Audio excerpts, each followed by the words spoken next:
There we go. Sorry, my mantle clock is going off for 7 o'clock, so you're going to hear that in the background.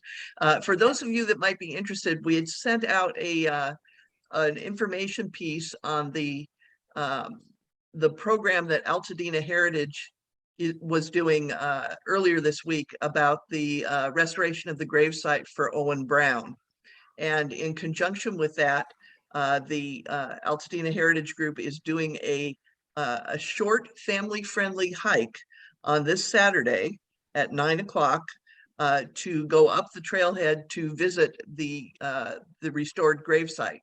So if you're interested in doing that, the reservations and the information can be found at altadenaheritage.org. You do need to make reservations so that they understand and know how many people to expect.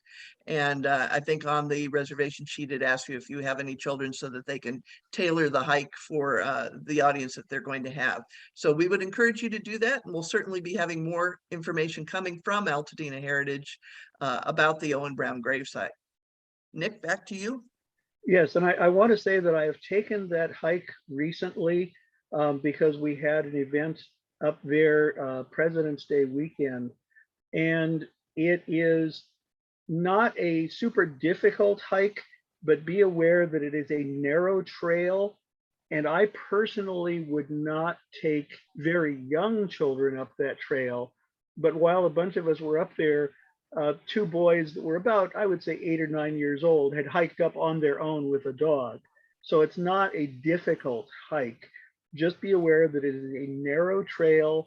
Don't wear high heels or anything really uncomfortable, because it is a trail that you want to be able to walk comfortably. But it's a very interesting trip up, and the view from up where Owen Brown's grave is amazing, because you'll be able to see down toward Altadena and Pasadena, but you can also get a feel for how isolated the Brown brothers were in their location.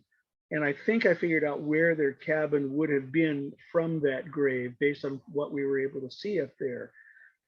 For those of you not familiar, 3 of John Brown, the abolitionist's children, were in Pasadena at different times in the late 19th century. So 2 of the sons and 1 of his daughters, and his daughter Ruth Brown Thompson is buried at Mountain View Cemetery. So if you go there on Memorial Day, there is probably going to be another Memorial Day event there. We're working on final details, but you'll be able to see where her grave is. And her husband was one of John Brown's warriors in Bloody Kansas. Well, 2 of the sons came to California to join her in Pasadena, and they built a cabin as far out of Pasadena up into the hills as you reasonably could at that time. And that's where Owen Brown was buried. And so that's the thing up there.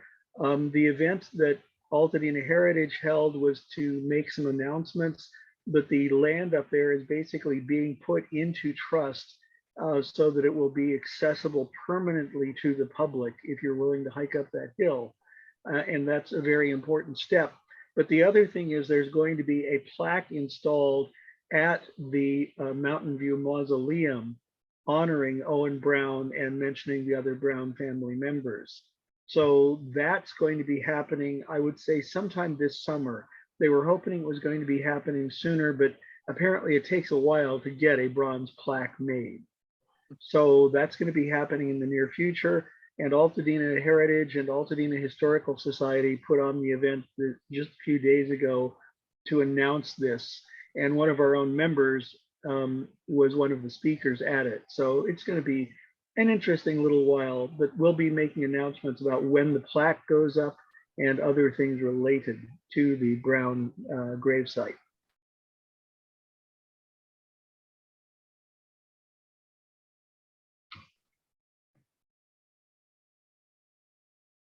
So, Janet, since our speaker wants to get out of here early, do we have any other announcements that need to be made before we start the speaking?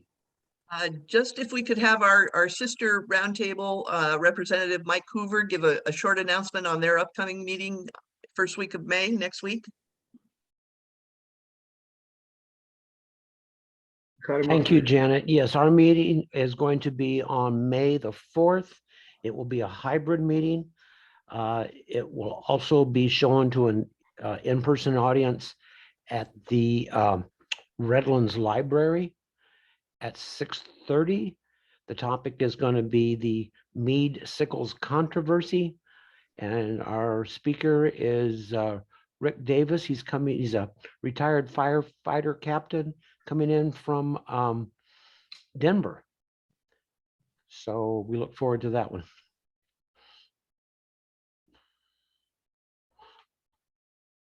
Okay, Also, thank Janet, you. do you want to give people the update on our time frame for moving to live meetings? Yes, that's ideal. Thank you for reminding me, Nick. We had hoped to be in our new location as early as next month in May for our May meeting, but it seems that we will not be there for May. It is looking more like June. We have been working for the past 6 to 8 months with Pasadena Heritage, who is the new owner of the Blinn House, which is the former Women's City Club in Pasadena. When the Women's City Club was in operation, they had many community groups that met there, and it's a fine meeting place. Will fit all of our current and expanding needs, and it has all the audiovisual things that we need for our good in-person presentations. But that will not be ready for us to inhabit until our June meeting. So you will get plenty of information about it, but fingers crossed, we are hoping to be live again in June.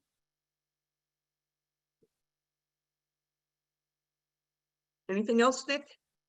I think that's all we had before this next month. For the May meeting, we'll have lots of announcements, it looks like. But for this one, I think we're ready for you to introduce our speaker. Great. Without further ado, I would like to thank Melanie Kirkpatrick. She is the author of Lady Editor, this wonderful book that you see on your screen. Lady Editor, Sarah Josepha Hale, and the Making of the Modern American Woman.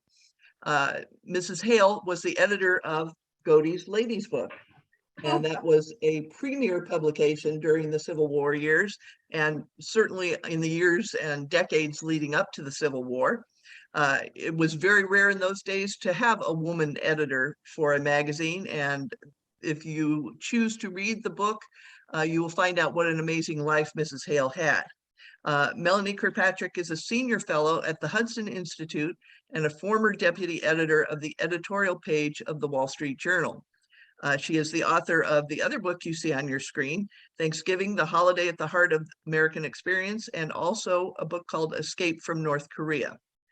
Ms. Kirkpatrick has generously offered to provide author-signed book plates and personalize them if you wish. If you would like to get one of those, simply send us an email to our address at pasadenacwrt@gmail. Give us the address you'd like it mailed to.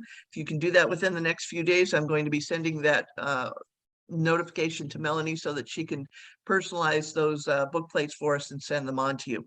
So without further ado, please welcome Melanie Kirkpatrick. Thank you, Janet, and hello to everybody. It's such a pleasure to be with you. I'm here in a little town in Northwest Connecticut, and I'll mention my town is New Hartford, but next door to us, just 2 minutes, 3 minutes from where I live, is Torrington, Connecticut, the home of John Brown.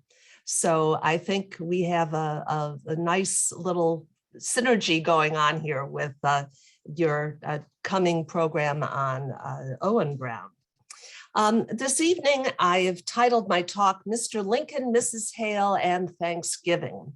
And I've drawn for my talk from my 2 books that Janet mentioned, A History of Thanksgiving, and my newer book, Lady Editor, which is the biography of Sarah Josepha Hale, the editor of Godey's Ladies Book. I would certainly welcome, I can't cover everything that I wrote in the 2 books, and I would welcome your questions and comments once my talk is finished. 203 days from today, on November 25th, I am pretty sure I know what you're going to have for dinner. According to one survey, on the fourth Thursday of November, an astounding 88% of Americans eat turkey. You won't be surprised that those turkey dinners usually include all the familiar fixins: stuffing, cranberry sauce, potatoes, and an array of pies. November 24th, 2022 is, of course, Thanksgiving Day. On every day of the year, Americans have reason to be thankful for the blessings of liberty it bestowed on us before we were born. On Thanksgiving Day, we do so with extra ardor.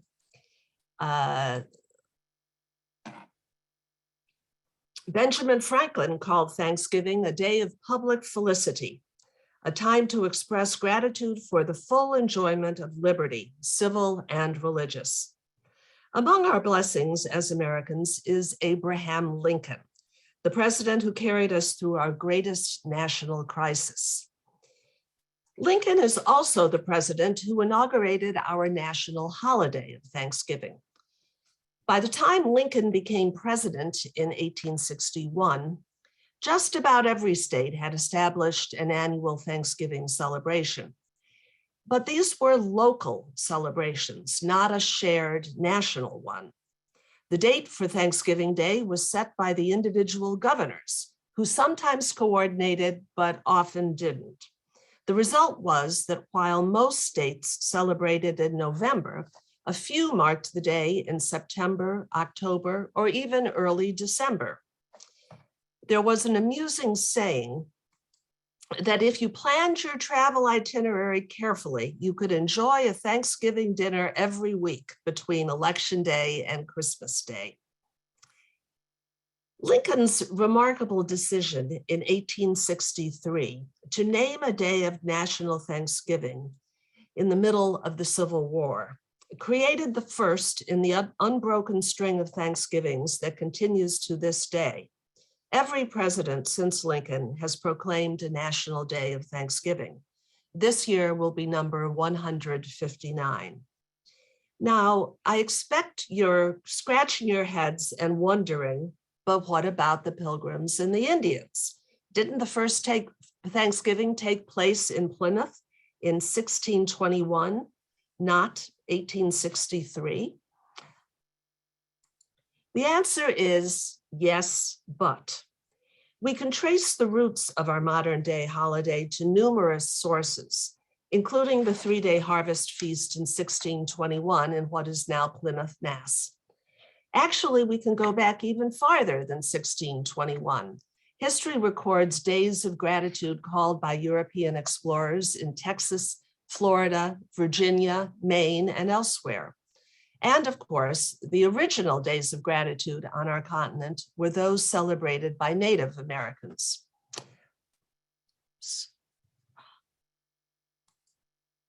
Ronald Reagan was the first president to acknowledge the gratitude traditions of Native Americans when he quoted a lovely Seneca prayer in his 1984 Thanksgiving proclamation, the words of which you see on this screen. Our modern day Thanksgiving is built on several traditions. In the early 17th century, the English settlers of New England often proclaimed Thanksgiving days to give thanks to God for specific beneficence, such as a good harvest or a rainfall that ended a drought. But another thread in the history of the holiday is the custom of calling Thanksgivings to give thanks for military victories. In the 17th century, English and Dutch settlers celebrated Thanksgiving in gratitude for victories in skirmishes with Native Americans. In the 18th century, the Continental Congress called Thanksgivings to mark military successes against the British. President James Madison called Thanksgivings during the War of 1812. During the early years of the Civil War, Abraham Lincoln and Jefferson Davis, President of the Confederacy, each appointed days of Thanksgiving to express gratitude to God for wartime victories. In October 1861, Davis expressed thanks for Confederate victories and warned of battles to come. He called for a day of national humiliation and prayer to be held throughout the Confederacy on Friday, November 15. 6 months later, in April 1862, it was Lincoln's turn. He issued a Thanksgiving proclamation following Union victories and called on Northerners to give thanks. He asked them to pray for those who, quote, have been brought into affliction by the casualties and calamities of sedition and civil war. He didn't specify a specific day of Thanksgiving. Rather, he urged citizens to give thanks at, quote, their next weekly assemblages in their accustomed places of worship. Later in 1862, Davis again issued a proclamation of thanksgiving for Confederate victories. Quote, on the very day on which our forces were led to victory on the plains of Manassas in Virginia, he wrote, the same almighty arm assisted us to overcome our enemies at Richmond in Kentucky. Thus, quote, at one and the same time have two great hostile armies been stricken and the wicked designs of their armies been set at naught. He set a day of thanksgiving and worship for Thursday, September 18, 1862. The final Thanksgiving for military victories was proclaimed by Lincoln when, a month after the Battle of Gettysburg, he named Thursday, August 6, 1863, as a day of national thanksgiving, prayer, and praise. Union victory was in sight, the president wrote. It pleased the Almighty, quote, to give the Army and Navy of the United States victories on land and on the sea, so signal and so effective as to furnish reasonable grounds for augmented confidence that the union of these states will be maintained, their constitution preserved, and their peace and prosperity permanently restored. 2 months after the North marked Lincoln's appointed day of Thanksgiving for the victory at Gettysburg, the president did something surprising. He proclaimed another, very different Thanksgiving Day. This Thanksgiving was not for the purpose of marking a military victory. Rather, it was to acknowledge and give thanks to God for the nation's, the entire nation's, general blessings. In his Thanksgiving proclamation, Lincoln cataloged blessings for which all Americans could be grateful. Peace with foreign nations, expanding borders, growing population, and farms, mines, and industry that were producing well. Lincoln was reminding Americans, North and South, that the war would eventually end. He was asking them to look beyond the current horrors to a better day, when the country is, quote, permitted to expect continuance of years with large increase of freedom. It was a profoundly hopeful message, reminding the American people of the nation's capacity for renewal. Lincoln set the date of Thanksgiving Day for the last Thursday of November, thereby helping to cement the tradition for holding Thanksgiving celebrations on Thursdays in late November. As you know, the title of my talk this evening is Mr. Lincoln, Mrs. Hale, and Thanksgiving. So let me turn now to the subject of Sarah Josepha Hale, the subject of Lady Editor.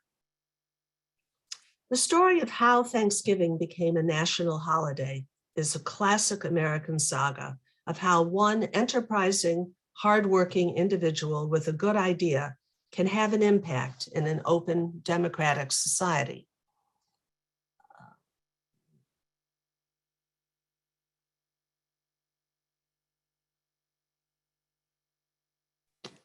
Gosh, I can't find the slide, David, the way to make the slide go forward. Let me just click on it and see if it works. Okay. Yep. Okay. Sorry about that, folks.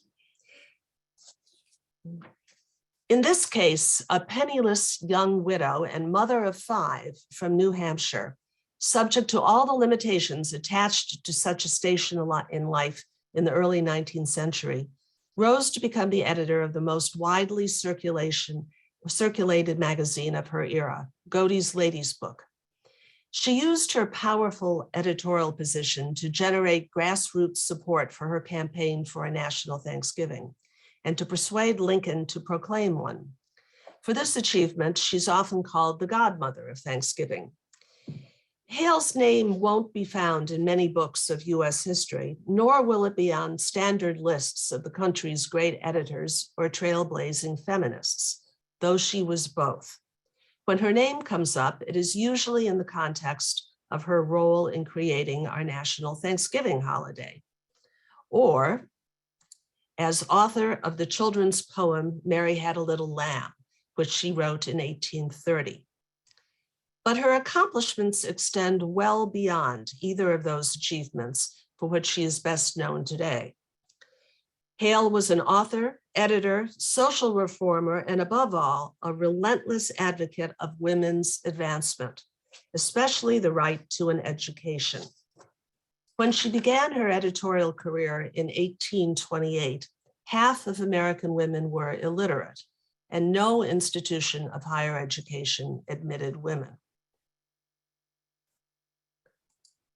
A partial list of Hale's achievements on behalf of women includes leading the fight for property rights for married women who were required under the law to hand over control of their money to their husbands, campaigning for female teachers to be allowed to teach in public schools, encouraging the establishment of colleges for women, urging women to become doctors, creating the first daycare center for small children and the first public playground, both in Boston, and founding a society dedicated to increasing the wages of working women. She invented the term domestic science as part of her effort to elevate the status of women who worked in the home. As a member of the post-revolution generation, born in 1788, Hale brought a deeply patriotic sensibility to her magazines. She believed that even though the 13 former British colonies had won their war for independence and were unified politically, they would not be truly unified until the new nation developed its own cultural identity, one that was distinct from that of its former colonial masters. At Godey's Lady's Book, she set out to publish American authors writing on American themes. From the perspective of the 21st century, Hale's approach doesn't seem in the least surprising. Of course, Americans want to read about American topics in articles written by American authors. But in the 1820s, it was a radical idea. Back then, magazines typically reprinted articles they had pirated from English and other publications. Hale believed that there was a market for a national women's magazine that focused on American culture, and she discovered or advanced the careers of such notable authors as Harriet Beecher Stowe, Nathaniel Hawthorne, Edgar Allan Poe, and many others.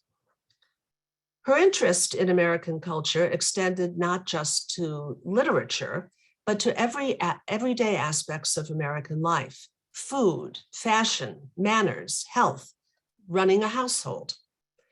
Under her editorship, Godey's Lady's Book became one of the first magazines to circulate nationwide, and it was instrumental in establishing a common American aesthetic. Soon, Americans in every part of the expanding nation were quoting the same poetry, cooking the same recipes, and sewing the same fashions. If you put up a Christmas tree in December, or ladies, if you wore a white wedding gown at your wedding, you can thank Hale, who popularized these customs in Godey's Lady's Book in the 1840s. Hale's readers were also devouring her essays and editorials on what it meant to be a woman in America. One of Hale's greatest and most lasting legacies was how she used her magazine to reshape the way Americans thought about women and their roles.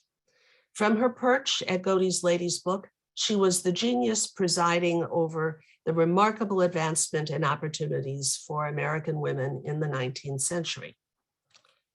Thanksgiving Day, a homegrown holiday, fit into her vision of a magazine focused on Americana. She saw Thanksgiving as a patriotic holiday, along with the 4th of July and Washington's birthday, the only other holidays born of the American experience that were celebrated around the country. She also saw Thanksgiving, with its emphasis on family reunions and a big meal, as falling into the feminine sphere. Thanksgiving reflected, too, what she saw as the generous spirit of the American people, and she encouraged readers to remember the needy on the holiday. Godey's Ladies Book was a powerful platform, and Hale seized every opportunity to encourage the celebration of Thanksgiving in every part of the country and in countries where Americans gathered abroad. She helped create support for her idea of a National Thanksgiving Day by publishing fiction and poems set around Thanksgiving. She promoted her campaign too by publishing recipes for traditional Thanksgiving dishes, such as roast turkey and pumpkin pie. Hale's vision of a national Thanksgiving wasn't based on a desire to see Americans feast on the same foods on the same day, but she was realistic enough to know that the culinary appeal of Thanksgiving was another selling point for her vision of a shared celebration. Rather, Hale viewed Thanksgiving as exerting what she called a deep moral influence on America's national character. This theme would recur again and again in Hale's editorials, especially as the country moved towards civil war. She believed a national celebration of Thanksgiving would help preserve the Union. Quote, "Such social rejoicings," she editorialized in 1857, "would strengthen the bond of union that finds us brothers and sisters in that true sympathy of American patriotism." Even in 1860, as war loomed, she pressed this argument, writing that a national Thanksgiving could help keep together the divided country. This year, the last Thursday of November falls on the 29th, she wrote. If all the states and territories hold their Thanksgiving on that day, there will be a complete moral and social reunion of the people of America in 1860. Would this not be a good omen for the perpetual political union of the states? At the same time as she was promoting Thanksgiving in the pages of Godey's Ladies Book, Hale wrote hundreds of personal letters to presidents, governors, congressmen, and other influential Americans soliciting their support for a national Thanksgiving Day. Such was her influence and celebrity that many of her correspondents wrote back. In the 1850s, an outraged governor of Virginia rejected her idea, referring to Thanksgiving as a damned Yankee holiday and complaining that Northern ministers used Thanksgiving as an opportunity to preach against slavery. He was right, of course. Presidents Zachary Taylor, Franklin Pierce, Millard Fillmore, and James Buchanan all declined to call a national Thanksgiving on the grounds that the Constitution didn't give them the authority to do so. That, they said, was the prerogative of governors, not presidents. Finally, as we know, Lincoln heeded Hale's call in 1863. The following year, he issued another Thanksgiving proclamation, again naming Thanksgiving the last Thursday of November. After Lincoln's death, Hale didn't let up on her Thanksgiving campaign. She successfully lobbied Presidents Andrew Johnson, U.S. Grant, and Rutherford B. Hayes, all of whom followed Lincoln's lead and Hale's suggestion. But there remained a snag. while the overwhelming majority of governors went along with the date that the president named for Thanksgiving and issued their own state proclamations conforming to the date that the president had appointed, they were under no obligation to do so. The president's proclamation did not have the force of law outside the District of Columbia and the territories. For that, it would need an act of Congress. In 1941, Congress finally took action, passing a resolution naming the fourth Thursday of November as the national holiday. President Franklin Roosevelt signed it into law, and it took effect in 1942, the first Thanksgiving of World War II. Our National Thanksgiving Day, forged during the Civil War, finally became official. Thank you, and allow me 203 days early to be the first to wish you a happy Thanksgiving. I welcome your questions.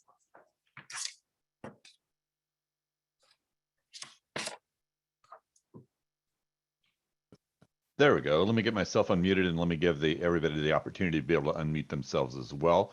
If you do have questions in here, please feel free to be able to go ahead and unmute yourself, or you can put them into the chat.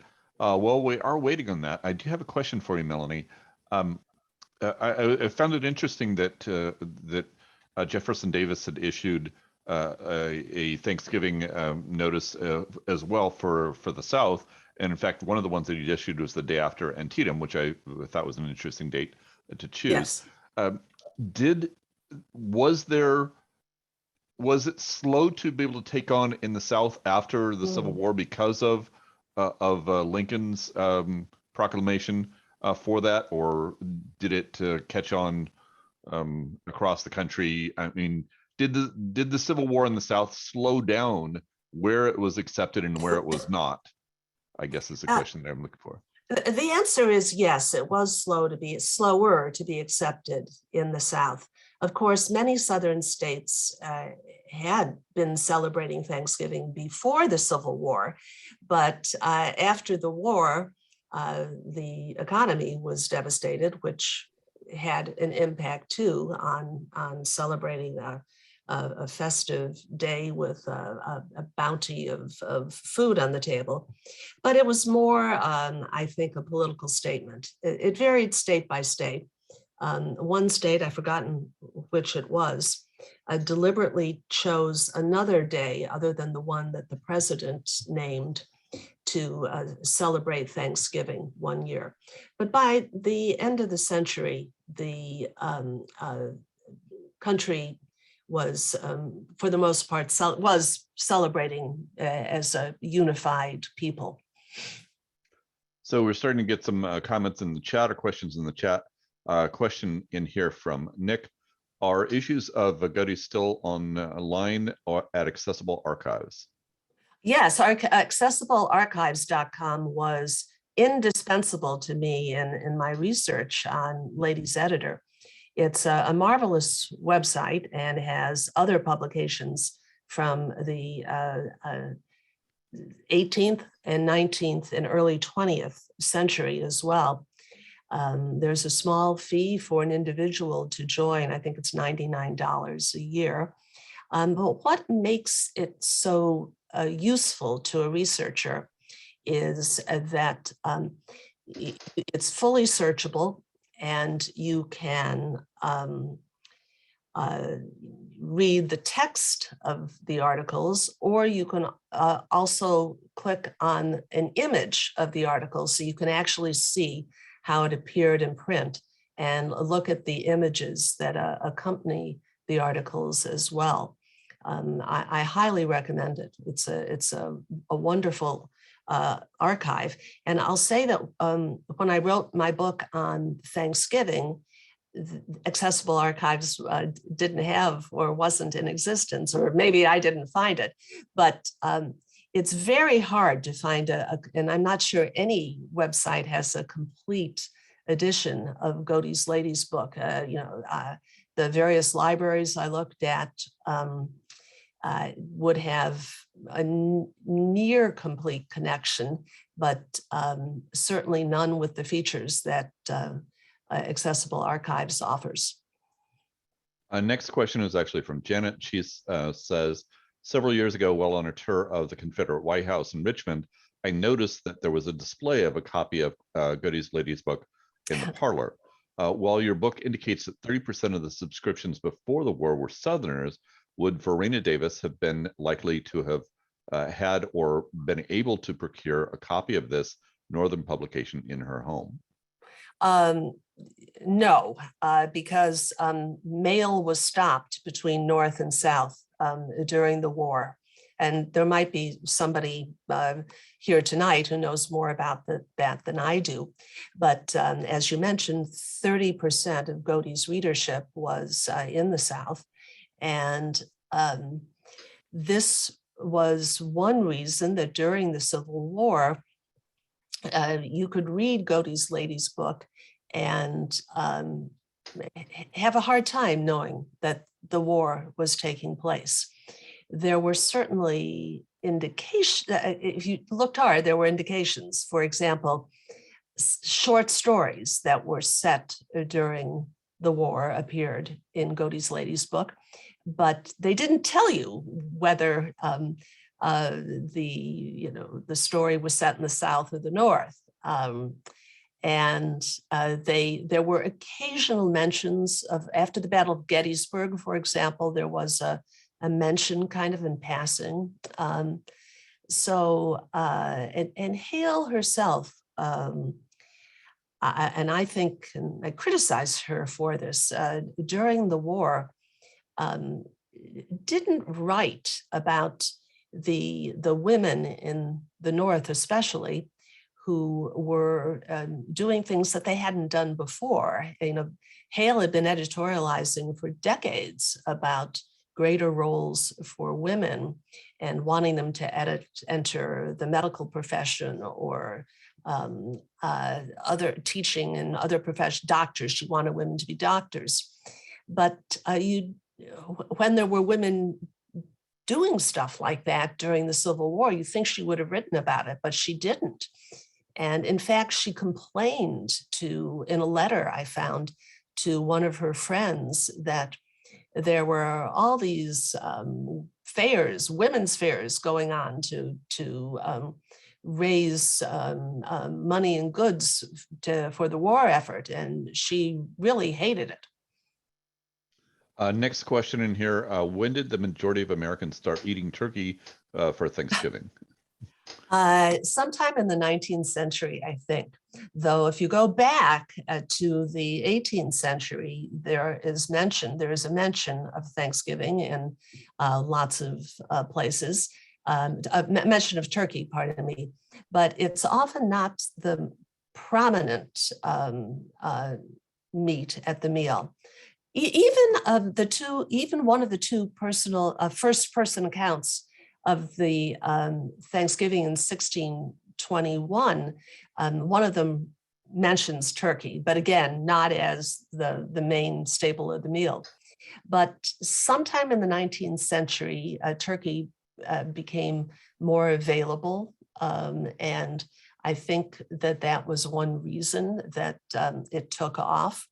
And by the late 19th century, I found magazines that would talk about Thanksgiving Day meals, and they always mentioned turkey, but they said if your pocketbook doesn't let you buy a turkey, you can always have roast beef, which was cheaper than turkey. I found that very amusing. Next question from Janet here. What was the relationship between Hale and Mr. Godey, her publisher?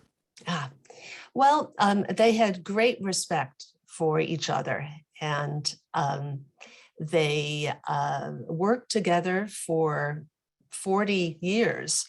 So, and were, of course, to create a very successful publication. And before Hale took over as editor and helped make it so popular, it was just known as the Lady's Book. And then Godey put his name on it. So I like to think that Hale was the one who made it possible for this publisher to put his name on the magazine. They had a strong personal relationship as well. And when Hale's son, who was in the army, was killed in, he was not wounded. He caught a terrible disease, probably pneumonia, but it's unclear. Hale stepped down from her work for a couple of months, and Godey wrote a very poignant note that he published in the magazine about her grief. And so I think they had a close personal relationship as well. One thing that annoyed me, though, was that Godey's was published out of Philadelphia. And I think it was the 30th anniversary of the magazine. There was an enormous party and celebration held in Philadelphia for Mr. Godey. But Hale wasn't even invited. It was an all-male affair. And I thought that was quite unfair, but I guess it was in keeping with the custom of the day. Stephanie is asking a question here. Did the magazine have international distribution?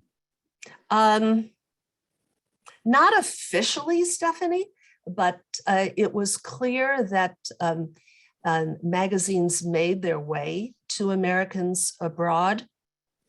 And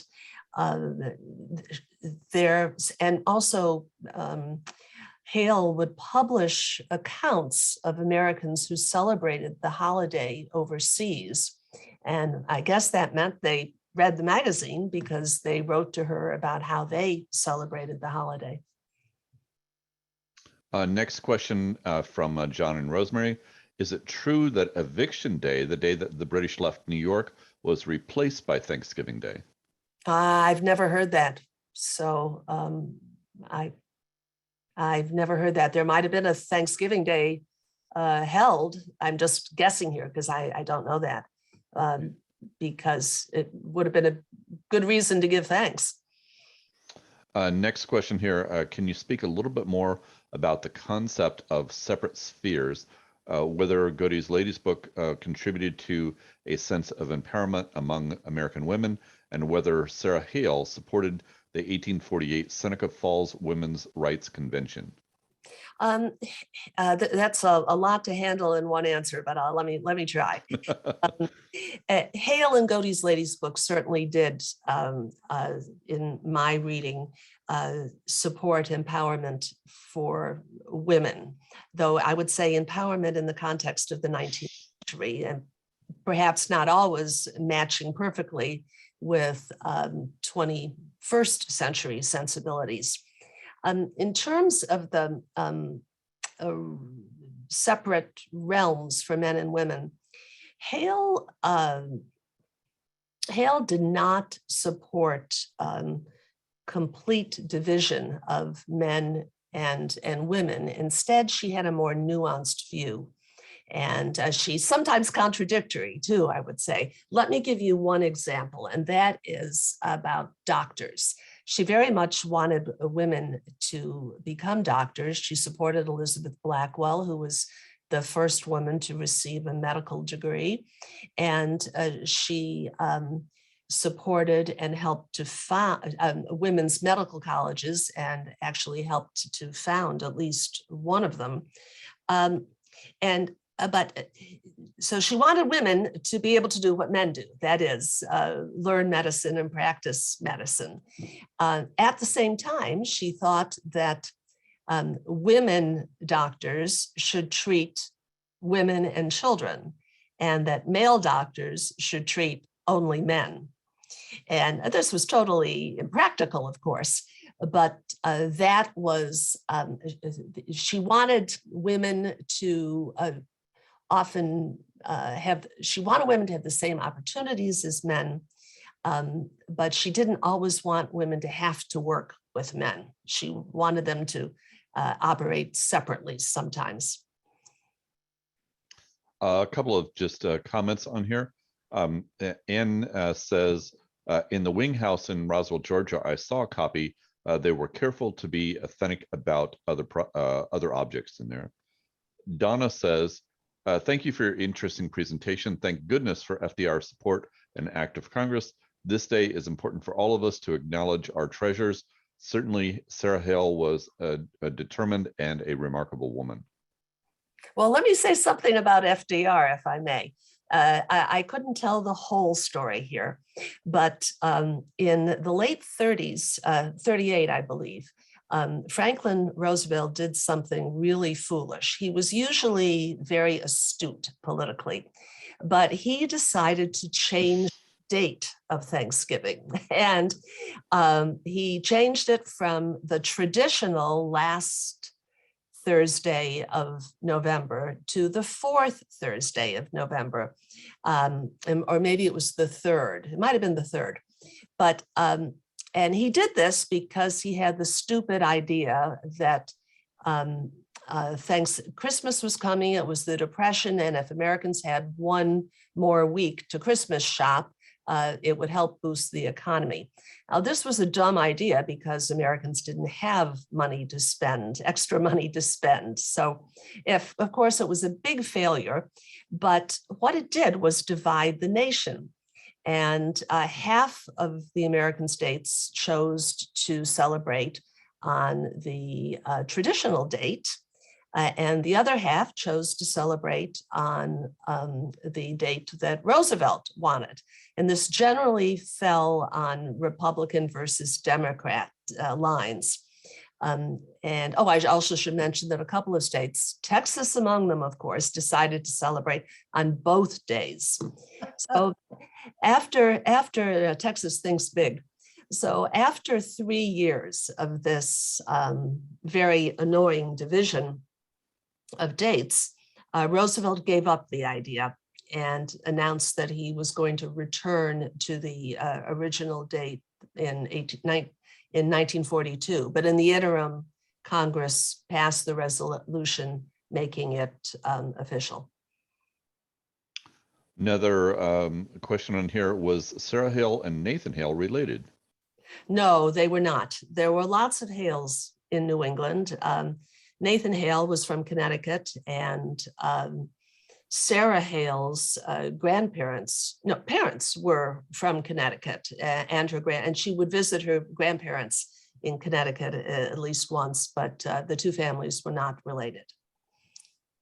Another question from Janet here. Can you speak a bit about Hale's influence in the founding of Vassar College? Vassar College, an all-women's college, now it's co-ed, but opened in 1865. Matthew Vassar was the benefactor in Poughkeepsie, New York. And in the couple of years leading up to its opening, he conferred and consulted very closely with Mrs. Hale and about how the college should be structured. Hale advised him, and I think this was her greatest piece of advice, she advised him to have women on the faculty. The Board of Trustees, when Mr. Vassar told them about this, the Board of Trustees said, no, we can't possibly find any women who were qualified enough to be on the faculty. And in the end, Mr. Vassar took Hale's advice, and when Vassar College opened, there were many women on the faculty. And Hale had put forward a moral argument about this. She said, how can you graduate women and then tell them that their education isn't good enough to teach at their own college? So she also she did many things, had a lot of influence on Vassar. For example, she deterred Mr. Vassar from requiring a uniform. She said that in the real world, people, rich and poor, had to learn how to get along, and it should be the same at college. And she also, the original name of the college was Vassar Female College. She objected to the word female, which she thought should be applied only to animals, not to humans. And they took the word female out of the college. Next question from Gretchen.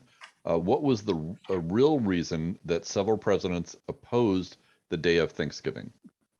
The real reason was indeed constitutional. The argument was that the Constitution, in the Constitution, you'll remember, all powers that are not delegated to the federal government belong to the states. And so there was a constitutional argument against a president naming a Thanksgiving Day. I didn't mention this in my talk, but one of Lincoln's models and Sarah Hale's for National Thanksgiving was George Washington. In 1789, his first presidential proclamation was to call for a day of national Thanksgiving. But because of these constitutional objections, he did it very deftly. He issued a proclamation, and then he sent a copy of the proclamation to every governor, requesting them to proclaim Thanksgiving in their states. So Washington very deftly got around this constitutional issue. When Jefferson became president, he was emphatic against naming naming a day of Thanksgiving, although he had done so in Virginia when he was governor there. Let me ask you a question in regards to that, because if you are thinking about it in that perspective, and I don't know what the other holidays were at the time of the Civil War in there for that, but even something like 4th of July would not have been a national holiday because it isn't mentioned in the Constitution. There aren't any things that are mentioned specifically as a holiday in the Constitution, but we accept those without any reservation. It was just the Thanksgiving that had a constitutional reservation for it? Because I've heard this comment made before, but I hadn't thought about it in the terms of, what about all the other holidays? Why were those accepted and this one not? Yeah. The only holidays were the 4th of July and Washington's birthday. Those were the only two national holidays. And they were probably celebrated by custom. I don't recall any proclamation about the 4th of July from the president or Washington's birthday. Christmas, New Year's? No, Christmas didn't become a national holiday, I think, till the 1870s, something like that. Interesting. Yeah. But the others, I haven't researched 4th of July or Washington's birthday, but I believe it was by custom, not by proclamation of the president. There was one other constitutional objection that I should mention, which is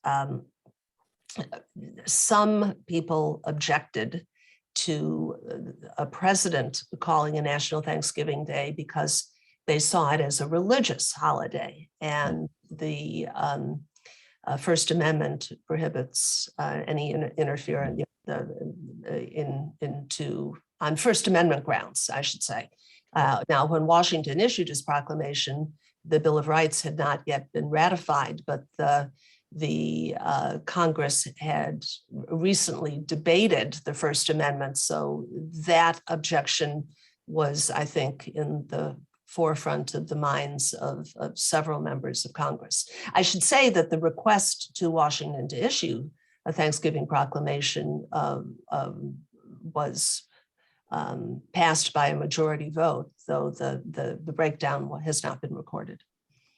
Anne is actually just mentioning a comment in here, and she said that 4th of July is actually official since 1941, so it doesn't even go back that far. Thank you, Jen. So another question in here from Nick. Did Sarah Hale's example lead other women in similar roles in publishing? Yes, there were many women editors as the 19th century proceeded. And Hale wasn't the first female editor. She started in 1828, and there were women before her who edited magazines. She was the first to succeed, however. And of course, she was the pioneer. And the obituaries of her when she died in 1879 at the age of 90 pointed that out, calling her the pioneer woman editor. Another Janet, a different Janet this time, is mentioning that as an FYI, the local Pasadena Museum of History has several complete copies of Godey's. I have used the book on several occasions, especially when it came to the latest fashions. So, that's great. You're very fortunate to have a complete book. I should mention that the magazines were bound in 6-month segments. So you'd receive a magazine every month, but then you could bind 6 months at a time into one book. And a lot of women did this because they wanted to keep the magazines to refer to. So they'd bind them and then put them on their bookshelf and hand them down to their descendants. And one set ended up at your library, which is great to know. How long did they continue publication? 1898. Oh, okay. And after her death, the magazine deteriorated rapidly. Oh. And I think there are a couple of reasons that she is not well known today. And one of them is the magazine's decline. I think she might have been associated wrongly with that. The main reason, though, and this goes back to a previous question that I didn't answer about the 1848 Women's Convention, Hale opposed suffrage for women. And she was fine with every other one of the demands of the 1848 convention, and in fact had been advocating them for 20 years before the convention took place. But she did not support suffrage for women. And two things are important to know about that. One is that the majority of women until the end of the 19th century and into the early 20th century, a majority of American women did not support suffrage for women. Hale's argument was very interesting. She was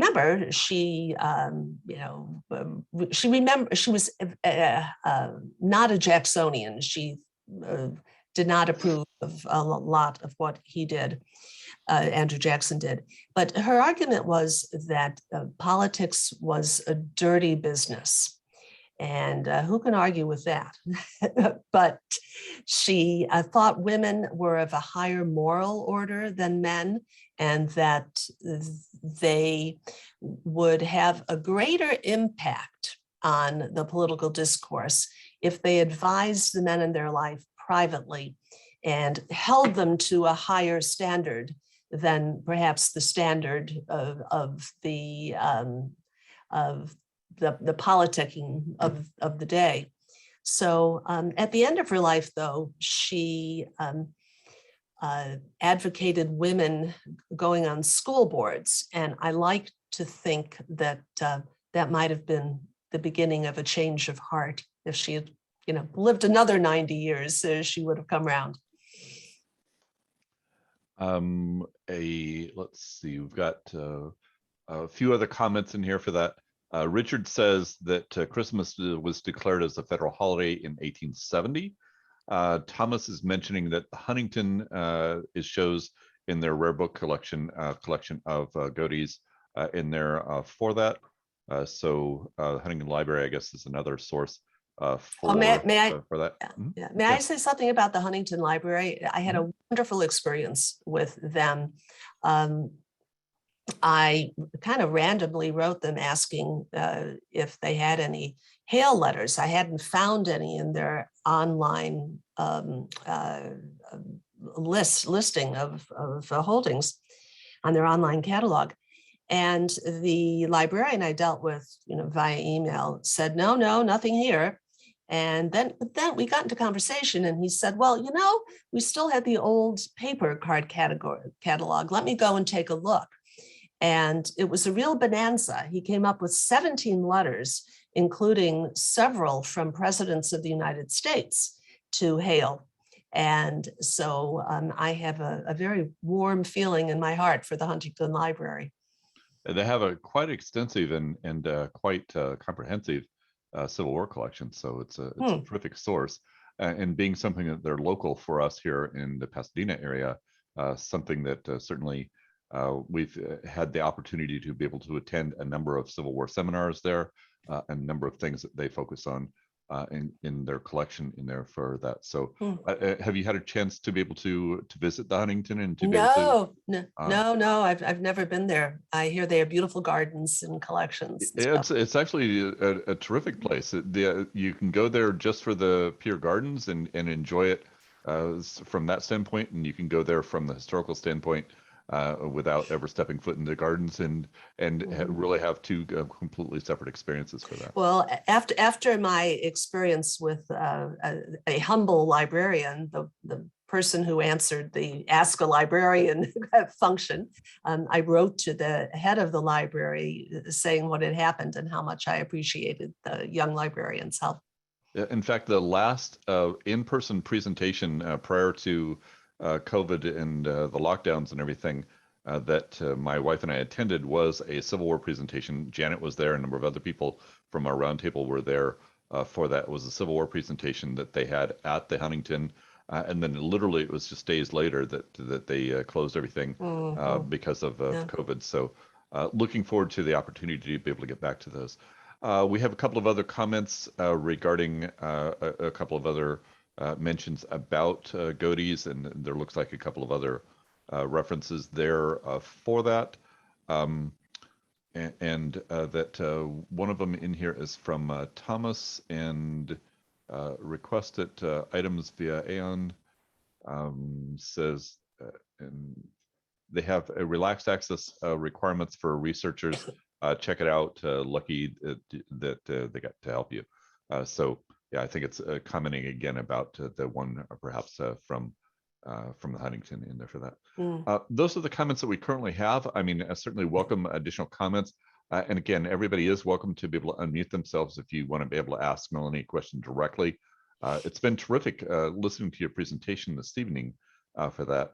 Was there anything that really stood out to you when you were putting this together that surprised you, that you hadn't, I've heard a lot of these stories before, and I've heard a lot of, just anecdotal things for that, but was there something that perhaps jumped out to you that was like, I had never heard that, or just never, made that connection before you started to write this and to be able to put this material together? Was there anything that was... There were so many things, David. It would be hard to enumerate just one in either book.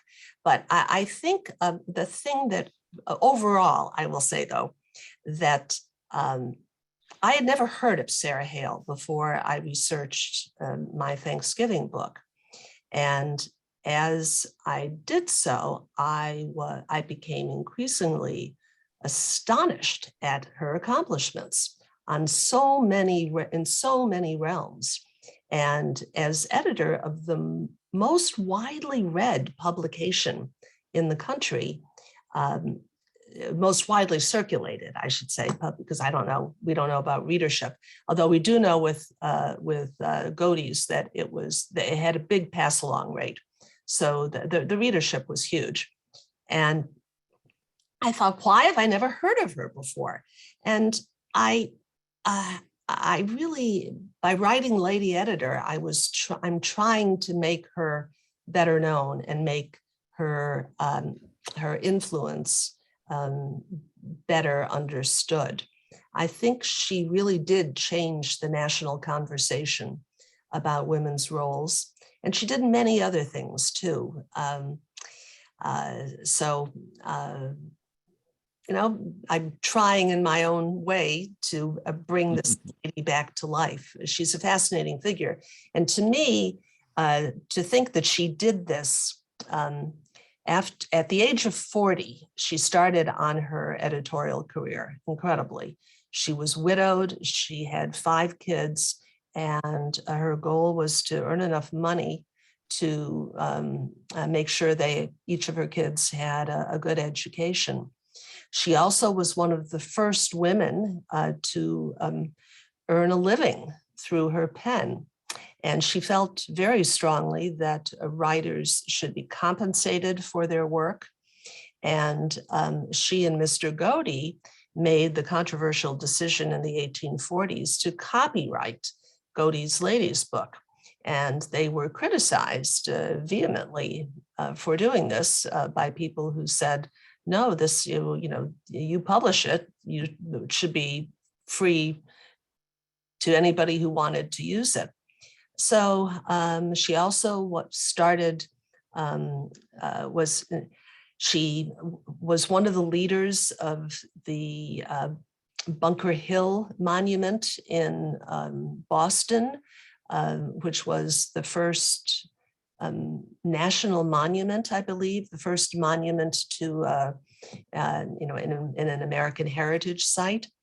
They're just, and she wrote edited, or contributed to 129 books. Wow. Is a phenomenal statistic. Everybody knew her name. She was a kind of oracle about a lot of women's issues.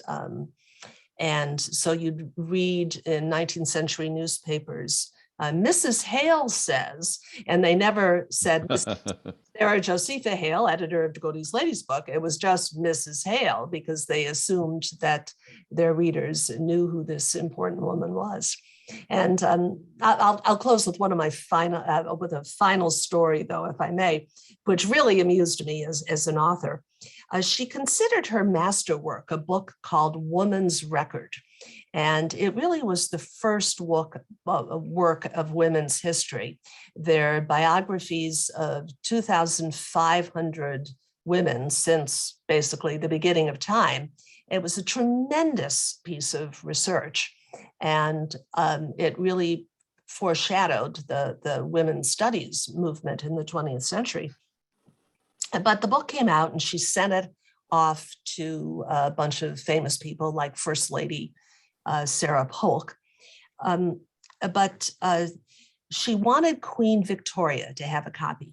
So she asked James Buchanan, the future president, who had just been named the ambassador to the UK, if he would take a copy to Queen Victoria.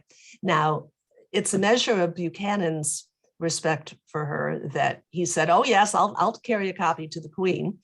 And then the Queen wrote back through her secretary, which I thought was pretty amazing too. And my final thought about that was, I wish I had Hale's chutzpah so that I could give a copy of Lady Editor to the British, our ambassador in the UK, to give to Queen Elizabeth. There is one last question that has come in here from Janet asking, what made you begin research on a book on Thanksgiving? September 11th, Janet. I was downtown on that day in New York City, and I saw the towers fall and much more. It had a profound effect on me, as it did on every American. And I decided to read Of Plymouth Plantation, which is Plymouth Governor William Bradford's account of the Pilgrim's story. And as it got close to Thanksgiving, I read ahead and read his 100-word description of the event that has come to be known as the first Thanksgiving. And I was struck by how similar the sentiment expressed in Bradford's account was to the holiday we still celebrate today. Gratitude, coming together, neighbors in a friendly concourse. It was just, and there was even turkey, but so that drew my interest to Thanksgiving, and I began to research the holiday. And then I learned about Sarah Hale from that. Oh, Melanie, thank you so much for spending some time with us this evening and sharing your insight and your knowledge on there. Your presentation was terrific. I appreciate the thought and the effort to be able to bring it together and to be able to share that with us. And I want to thank you for spending the evening here with us.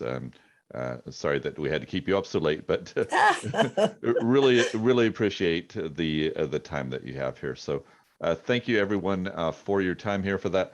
Nick and Janet, is there anything that we would need to be able to add before we close for this evening? Just my personal thanks. It was a wonderful program, Melanie. Thank you. It was a pleasure to be with all of you. Yes, Bye-bye. and don't forget, our next meeting will still be online, and you'll see the announcements for it go up onto our webpage and in your newsletter very soon. Have a good evening, everyone. Thank you all. Good night.